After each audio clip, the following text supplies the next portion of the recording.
시청자 여러분 안녕하십니까. 지금부터 저렇게 한보정으로 시작하겠습니다. 자, 이번 시간에는요, 지금 한동훈 징계 문제를 가지고 우리 국민의힘이 쪼개질 위기에 있다, 이런 얘기까지 지금 나오고 있고요.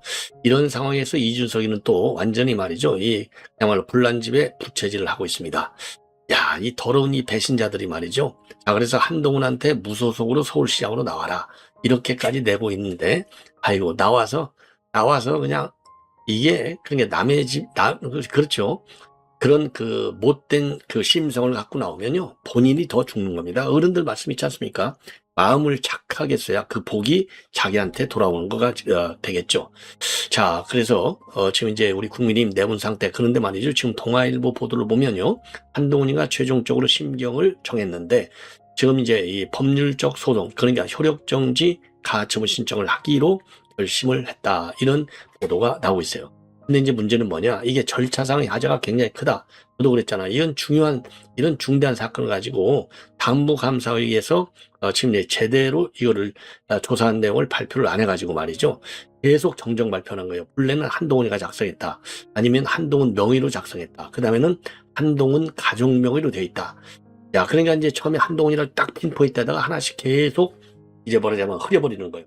타겟이. 이거 그러니까 절차적 한계다. 예. 이런 지금 주장을 해가지고, 요런 거를 가지고 지금, 그러니까 말이죠, 당무감사회에서 지금 뭐라 그럴까요, 뭔가 어디선가 제대로 정리를 못한 것 같아요. 솔직히 말씀을 드리면 당무감사회에서는 무슨 소리냐, 거짓말하고 있다, 한동훈이가 그러는데 절대 그렇지 않습니다. 당무감사회도요, 잘못된 것은 잘못된다고 인정을 해야 돼요. 예. 자, 그래서 전반적으로 큰 틀을 보면 징계 사유는 분명합니다. 예, 다만 언론 공지 과정에서 잘못이 된 것이라고 저는 봐요. 예, 그렇기 때문에 당무감사에 쫄지 말고 사실대로 잘못된 건 잘못됐다고 하고, 본질은 뭐냐? 본질은 한동훈이 본인이 했던 아니면 가족이 했던 간에 한동훈 가족들이 말이죠, 지금 이 한동훈 지 이름은 지가 아니라고 하잖아요. 그러면 가족들이 한 걸 갖다가, 그러니까 이게 법꾸라지라고 하잖아요. 법꾸라지. 그 법률적 책임을 모면하려고, 나는 몰랐었어, 요새서 알았어, 이러잖아요. 자, 이런 더러운 인간, 이런 더러운, 아주 그냥, 아이고, 참, 뭘로, 제가 한밤중에 방송에서 얘기가 참 건데요. 이런 인간이 말이죠, 그동안에 얼마를 사기치면서 대한민국 국민들을 농락했는지, 우리 자유우파 국민들을 농락했는지, 분노를 정말 금할 수 없어요. 그래서 당무감사에서 처음서부터 말이죠, 조사한 내용 있잖아요. 그걸 정확하게 밝히고, 정말 한동훈인지 가족인지 이 부분에 대해서는 수사기관에서 밝혀라.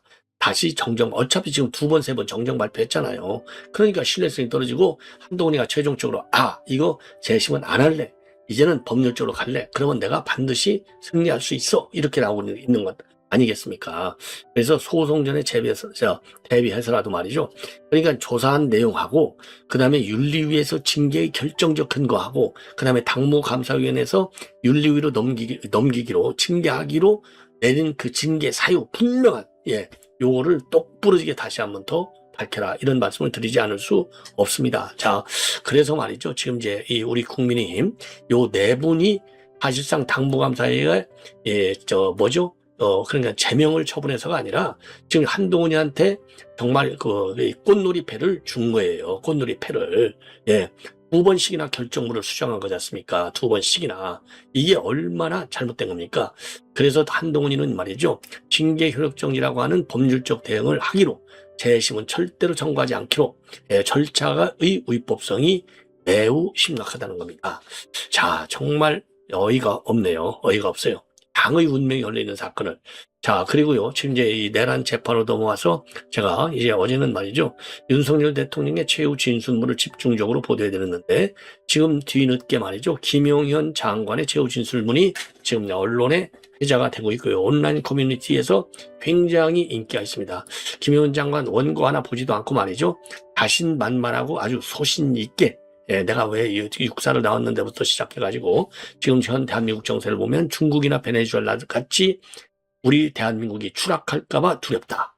내가 그러니까 중벌을 받는 거, 이거는 전혀 두렵지 않다. 역시 군인다운 기백으로 당당하게 입장을 밝혔습니다. 내용으로 보나 목소리로 보나 자세로 보나 당당함을 느끼지 않을 수 없는 그래서 그야말로 국방장관답게 그래서 말이죠. 이 김영현 장관의 오늘 발언 내용을 보면은 장세동 전 경호실장이 눈에 딱 떠오릅니다. 아마도 여러분들께서도 저하고 비슷한 생각을 하지 않았을까. 그래서요, 김영현 장관의 육성, 지금 이 최후 진술을 그대로 지금 이 유튜브 방송 이런 일반 방송에서 왜냐하면 이게 다 공개가 돼가지고요, 또 회자가 되고 있습니다. 그래서 이 내용을 말씀드리고, 그리고 전한길 대표가 말이죠, 지금 윤석열 대통령에 대해서 이 판단과 관련해서 직연 판사 역사적 소명의식을 갖고 무죄 또는 공소기각을 선고하라.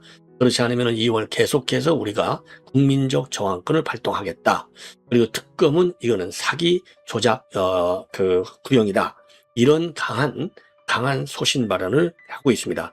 그리고 마지막으로 그린란드하고 이란 사태와 관련해서 지금 이란 사태와 관련해서는요, 카타르에 있는 미군 기지에 있는 일부 인력의 대피령을 내렸습니다. 요걸 가지고 군사작전 임박했다. 이런 보도도 지금 많이 나오고 있는데 다른 한편에서는 부통령을 비롯한 마가 진영에서는 군사작전에 대해서는 베네수엘라하고 달라요. 여러 가지 측면에서. 그렇기 때문에 군사작전의 성공이 보장되지 않는다. 그래서 여러 가지 또 외교적인 파장도 있고요. 그래서 군작전에 대해서는 지금 별로 찬성, 지지를 하지 않는 걸로 나오고 있어서 대대적인 군작전은 상당히 어려울 것으로 전망하는 게 다수설인 것 같아요. 외신 보도를 보면. 자, 그런데 이제 트럼프 대통령이요. 그거 따집니까? 야, 그렇게 어려워 보여? 그럼 내가 때릴게. 이런 또 이 어드벤처리즘이라는가요? 모험주의. 이런 것도 가지고 있는 인물이기 때문에 그러니까 트럼프 대통령의 이 성향, 이런 것도 이제 이런 중대한 결정에는 상당한 영향을 주거든요. 그러니까 정상적이고 합리적이고 통상적인 결정을 한다면은 지금 이제 마가 진영 그리고 이제 부통령 이런 분들이 별로 지지를 안 하는 것처럼 군사작전에는 신중하게 하는 게 나을 것으로 보이지만은 자꾸 옆에서 하지마 하면 더 유혹을 느끼잖아요. 그게 트럼프의 성격이 아니겠습니까? 그래서 트럼프의 성격으로 본다면 군사작전의 간행 가능성도 상당히 있지 않는가 이렇게 판단을 합니다. 그리고 그린란드 사태에 대해서는 역시 강한 소신을 밝히고 있습니다. 자, 그래서 그야말로 골든돔을 지금 이제 그린란드에 설치하겠다. 우리 미국이 그린란드를 갖지 않으면은 중국과 러시아가 갖게 되는데 이거 용납할 수 없다. 그러면서 말이죠. 지금 나토 제국에서 강하게 반발하고 있잖아요. 야, 그거 내가 골든돔 갖다 놓으면 너희들한테도 훨씬 더 군사적으로 도움이 돼. 반대하지 마. 알았지? 자, 이런 입장까지 구체적으로 내놓고 있고요. 그리고 이란 사태가 아까도 말씀드렸지만 지금 굉장히 지금 유동적으로 이제 지금 진행이 되다 보니까 트럼프 대통령도 말이죠. 이 고민이 굉장히 많은 그런 상태이고 이란에서의 유혈 사태는 시간이 갈수록 굉장히 지금 강하게 유혈 상태가 커지고 있다. 이런 정말 불행한 보도가 나오고 있습니다. 시청자 여러분, 전옥현 안보정론 TV 딱 요 전옥현 안보정론 TV 요거만 보시면 자, 그리고 이제 구독과 좋아요 그리고 알람 설정을 제가 부탁을 드리겠고요.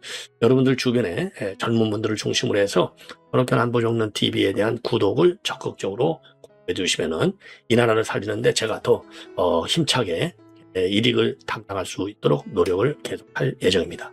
자, 그러면 말이죠. 우선요, 우리 김용현 장관의 최후 진술 내용, 이거 굉장히 정말 우리가 의미하는 바가 굉장히 커요. 그래서 한번 들어보시죠. 한 시간에 한 8분 정도 갑니다. 건너뛰지 마시고 직접 들어보시기 바랍니다. 앉아서 말씀하시면 됩니다. 한번 들어보시죠. 존경하는 재판장님, 저는 법률에 관해서는 기본 지식조차 없는 문외한입니다. 따라서 제 경험과 기억을 바탕으로 해서 상식선에서 말씀드릴 수밖에 없음을 양해해 주시기 바랍니다. 먼저 존경하는 재판장님, 지금 특검에서는 적인 비상계엄을 내란으로 몰아가고 있습니다. 내란몰이의 핵심 키워드는 폭동과 국헌문란, 이 두 가지라고 생각합니다. 먼저 폭동에 대해서 간략하게 말씀드리겠습니다. 비상계엄이 진행되었던 2시간 반 동안 어느 한 지방에 평원을 해야 하는 그 어떤 폭동도 없었습니다. 폭력행위조차도 없었습니다. 국회에 파견된 707 요원들은 그 수많은 수모와 함께 폭동을 유인하는 그리고 폭동을 유발하는 그런 요인이 있었음에도 불구하고 참고 또 참아가면서 국민의 안전을 생각하며 임무를 수행했습니다. 잘 아시지 않습니까? 그 결과 단 한 명의 사상자도 없이 임무를 마칠 수가 있었습니다.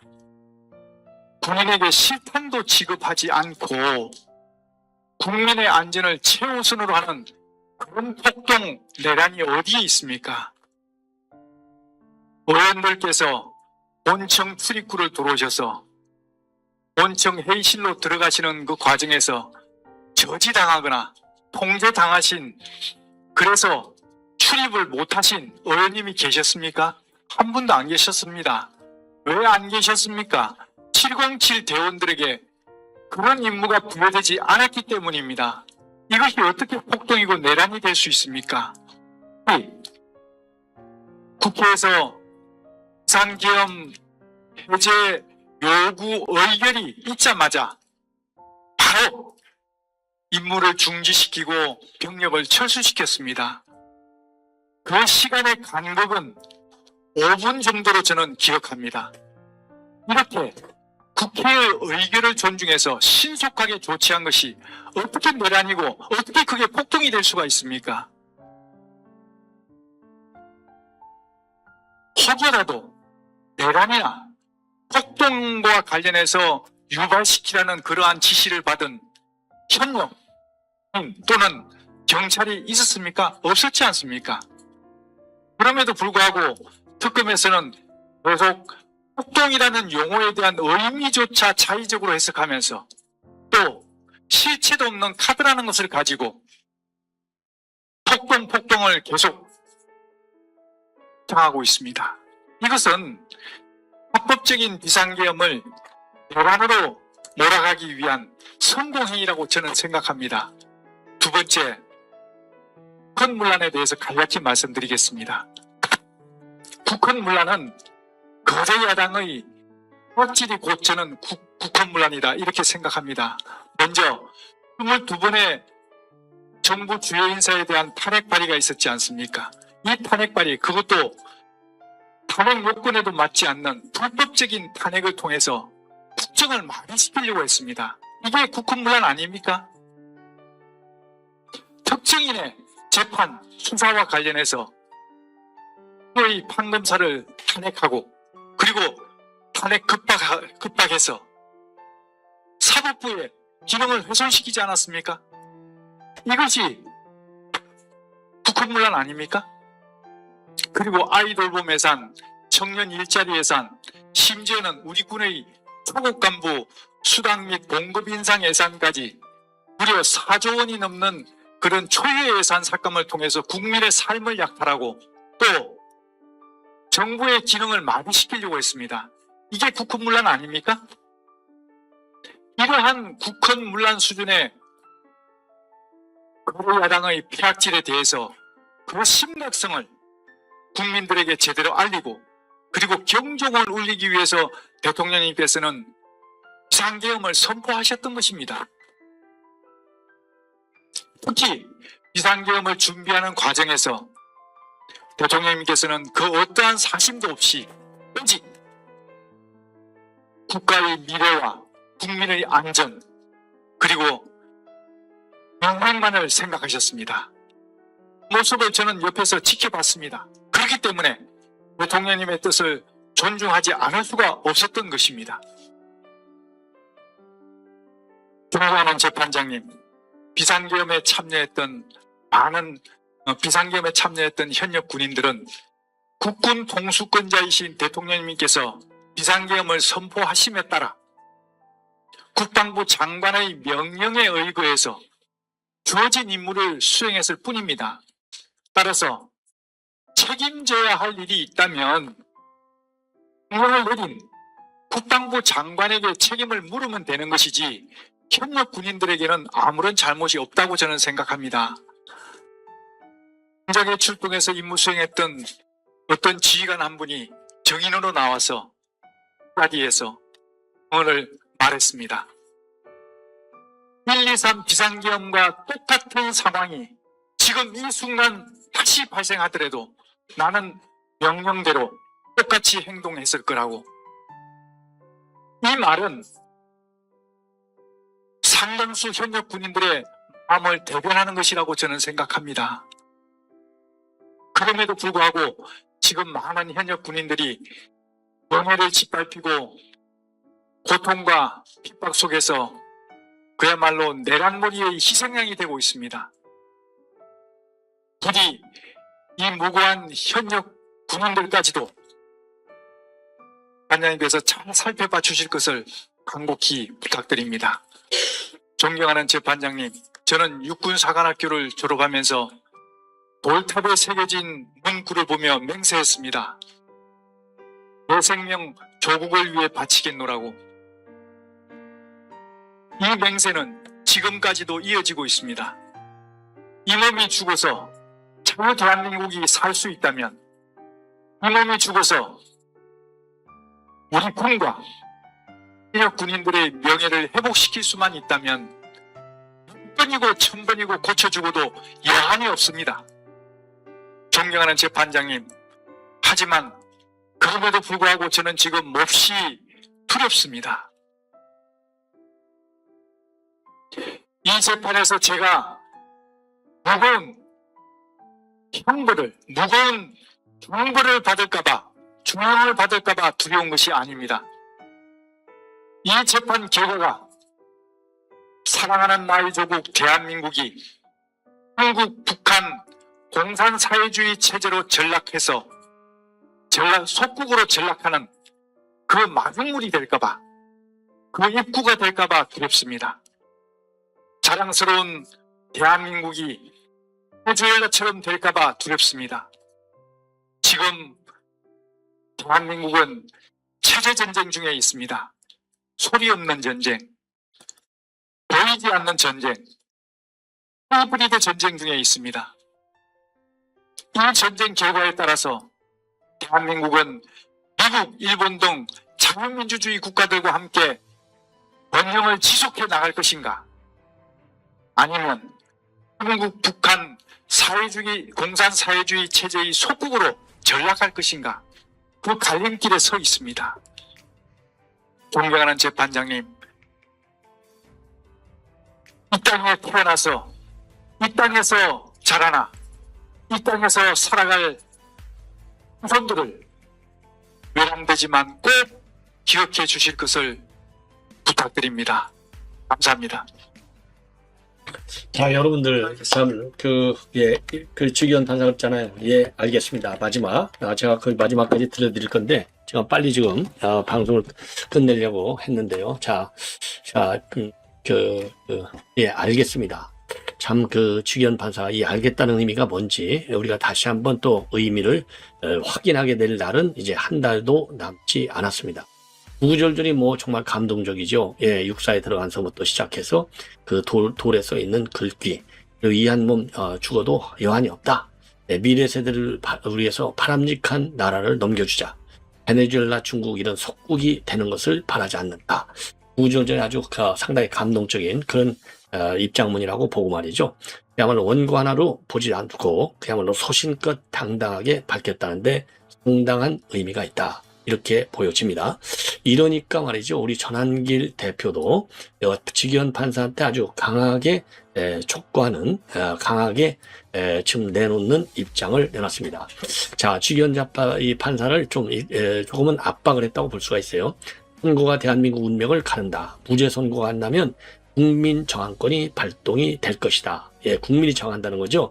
자, 그래서 절대 판사가 회유와 압박에 넘어간다면 이거는 절대로 안 된다. 그러면 국민 저항을 불러일으키는 것이다.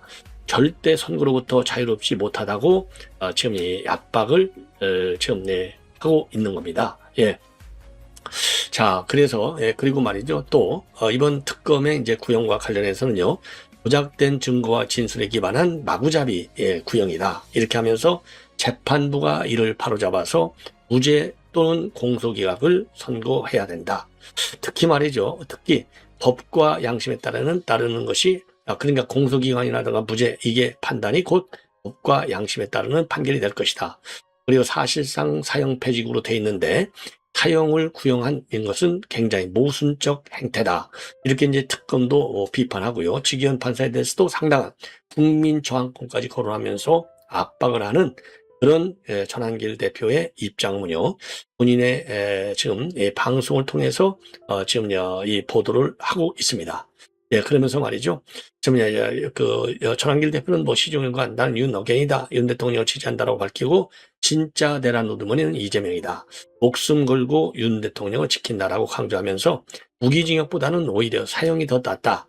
대역전극 지금 과정으로 프레임을 짜고 있습니다. 자, 그러면서 말이죠. 시청자들에게 대해서는요. 헌법이 보장된 평화 집회에 참여해달라 이렇게 호소를 하고 2월까지는 좌파 언론의 사형 협박이 계속될 것이다. 자, 이런 입장을 내놓고 있습니다. 그러니까 한마디로 얘기해서 이 보수태 결집을 강력히 호소하고 있어요. 자, 이번에는요, 지금 한동훈의 입장을 여러분께 말씀을 드리겠는데, 이건 동아일보에서 굉장히 단독 보도는 아니지만은 자세하게 보도를 하고 있습니다. 한마디로 인해서 중앙윤리의 제명 결정에는 절차적 정당성이 결여됐다. 그래서 효력정지 가처분 신청과 같은 법적 대응에 나서기로 최종 결심을 굳혔다.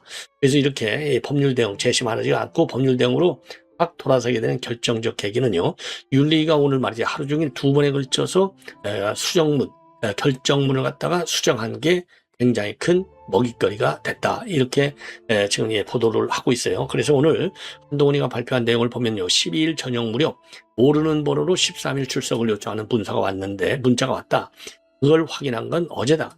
이것도 거짓말인지 몰라요. 왜냐하면 이게 지 책임을 안 지우고 이게 절차적 하자를 강조하기 위해서 그러니까 말이죠. 단계 사건 있는 거 그 당시에는 전혀 몰랐어? 요제서 알았어? 이거 거짓말이지. 그게 도대체 말이죠. 부부하고 둘이서 매일 같이 자는데 1년 내내 그걸 몰랐단 얘기예요? 야, 이 참 철면피 가진 거짓말쟁이죠. 그렇기 때문에 진짜 문자를 말이죠. 12일 날 보냈는데 13일 날 본 건지 12일 날 본 건지 이거 뭐 어디 한번 이거 기록이 안 나오나요? 그러면서 통상 소명 기회를 주기 위해서는 일주일 내지 5일 전에 연락을 주지 않냐. 심각한 절차적 위법이다. 자, 그러니까 이제 이 얘기는요.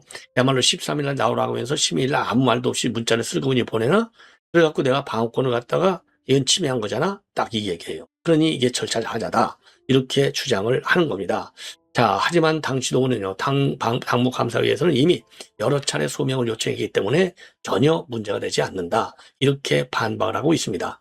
자, 그리고요, 중에 윤리위원회에서 2번에 걸쳐서 결정문을 수정한 것과 관련해서 징계해놓고서 징계 사유를 처리한 것이다. 윤리위를 다시 열지 않고 결정문 내용을 수정하는 것은 불법이다. 이렇게 주장하고 있는데요. 윤리위가 오늘 말이죠. 그러니까 이제 어제가 되겠죠. 1차 이 결정문은 어제 새벽 1시 15분입니다. 그래서 한동훈이가 게시글을 작성한 것으로 판단된다. 그러니까 게시글 단계, 이 게시글 작성 책임자가 누구냐? 한동훈 본인이다. 이렇게 발표를 했어요. 어제 새벽에는. 그러다가 이제 어제 사실상으로는 이제 오늘인데 오늘 10시 11분에는요. 공지를 통해서 뭐라고 밝혔느냐 한 9시간 후에 징계 대상자가 직접 게시글을 작성했는지 여부는 확인이 불가하다. 그러니까 새벽에는 한동훈이 해놨다고 하고 아침 10시에는 확인이 불가해. 다만 징계 대상자 명의의 계정으로 게시글이 작성된 것은 확인이 됐다. 그러니까 한동훈 이름으로 그 계정이 한동훈 이름으로 되어 있는 계정에서 게시글이 작성된 것은 맞다는 거예요. 그런데 이게 계정은 한동훈 이름으로 되어 있지만은 이게 진짜 한동훈인지 가짜 한동훈인지 그건 알 수가 없다. 이런 얘기가 되는 거예요. 이게 그러니까 한동훈이가 그런 대로 그 한동훈은 이 한동훈이 아니야. 한동훈 대표가 아니야. 동명이인이야.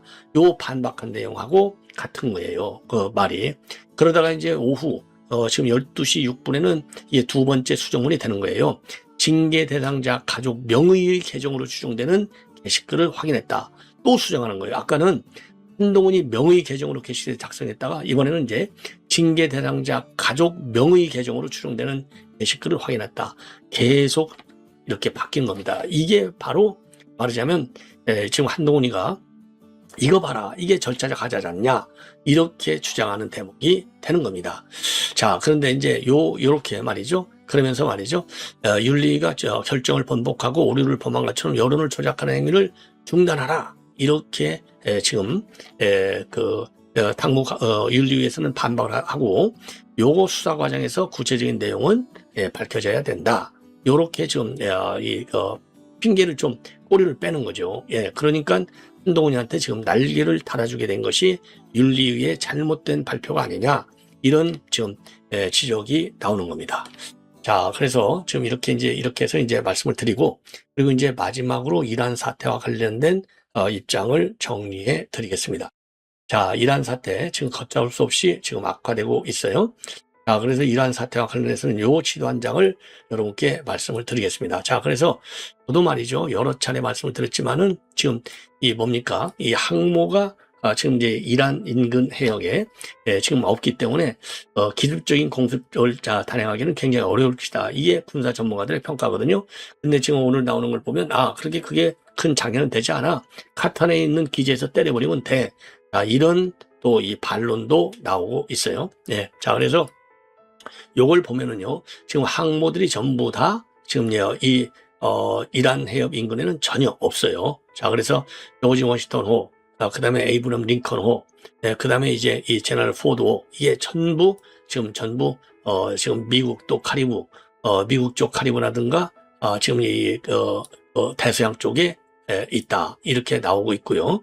자, 그러다 보니까 결국은요, 지금 알레이 버크급 유도 미사일을 장착한 구축함만 요 인근에 있다고 합니다.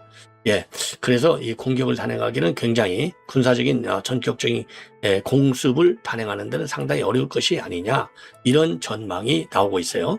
자, 그리고 또 여러 가지로 말이죠, 지금 이란 상황하고 베네수엘라하고는 지형적으로 또 정보기관, 정부, 이 결속력이 너무나 강하고, 그리고 이제 이 베네수엘라의 경우는 정보 요원을 포섭했잖아요. 그런데 지금 이란의 경우에는 정보 요원에 대한 포섭도 굉장히 어렵다.